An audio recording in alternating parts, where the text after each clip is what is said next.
السلام علیکم ورحمۃ اللہ وبرکاتہ۔ آج ہم سیکھیں گے انشاءاللہ عز و جل کہ نماز کی کتنی اور کون کون سی شرائط ہیں۔ نماز کی 6 شرائط ہیں اور وہ یہ ہیں: طہارت، ستر عورت، استقبال قبلہ، وقت، نیت اور تکبیر تحریم۔ ان 6 شرائط کا پورا ہونا ضروری ہے۔ اگر ان میں سے کوئی ایک بھی مس ہوگی تو ہماری نماز کمپلیٹ نہیں ہوگی۔ طہارت سے کیا مراد ہے؟ طہارت سے مراد ہے کہ انسان کا بدن، اس کا لباس اور جس جگہ نماز پڑھ رہا ہے اس کا پاک ہونا ضروری ہے۔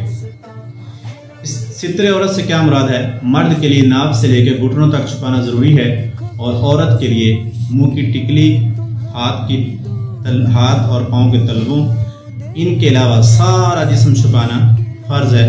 اگر کسی جگہ پہ جسم نظر آ رہا ہوگا تو عورت کی نماز نہیں ہوگی۔ استقبال قبلہ، قبلے کی طرف چہرہ ہونا جو کہ 45 درجے ہے، اس کے اندر رہ کر نماز پڑھیں گے تو نماز ہوگی۔ اگر کسی جگہ سے استقبال قبلہ نہ پایا گیا تو اس کی نماز نہیں ہوگی، یہ شرط ہے۔ اس کے بعد وقت کا داخل ہونا ضروری ہے۔ اگر وقت داخل نہیں ہوا تو اس کی نماز نہیں ہوگی۔ مثلا کسی نے آج ظہر کی نماز ادا کرنی ہے تو فرض کیا اگر ظہر کی نماز 2:05 پہ داخل وقت ہو رہا ہے تو اب 5 منٹ کے بعد ہی شروع کی جائے، اس سے پہلے اگر نماز پڑھیں گے تو نماز نہیں ہوگی۔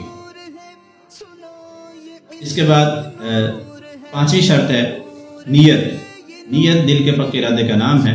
اگر یہ نیت شامل ہوگی تو نماز کی 5ویں شرط پوری ہوگی، ورنہ نماز نہیں ہوگی۔ 6ٹھی شرط یہ ہے تکبیر تحریمہ، یہ ہونا ضروری ہے۔ تکبیر تحریمہ سے مراد یہ ہے کہ اللہ اکبر کہہ کر نماز شروع کی جائے۔